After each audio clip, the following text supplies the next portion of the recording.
Ada ke patut orang kata kedai ni bukan owner Melayu, bukan biryani Melayu, ini kedai mama, ini orang India lah. Melayu. Cantik berai.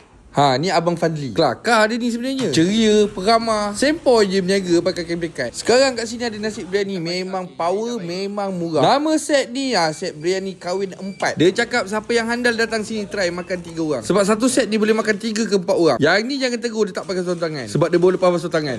Janganlah risau, aku yang makan. Okey, menu ni memang lengkap, boleh makan satu keluarga. Kalau ada anak-anak yang nak makan tu, dia takut makan pedas, ada chicken chop siap-siap. So set ni set kahwin 4. Ada yang masak merah, ada biryani daging, ada biryani kambing. Siap sekali dengan chicken chop sekeping. Aku dah cakap tadi kan, murah kan? Cuba teka berapa? Bukan 80, bukan 70. Set macam ni baru 60. Dengan daging yang empuk, ayam nak berderai, daging kambing tu nyonyot je. Kalau tengah hari kat sini memang ramai. Kedai ni pun dah cukup famous. Boleh try biryani talam kahwin 4 dekat SP Biryani House Sungai Udang, Melaka.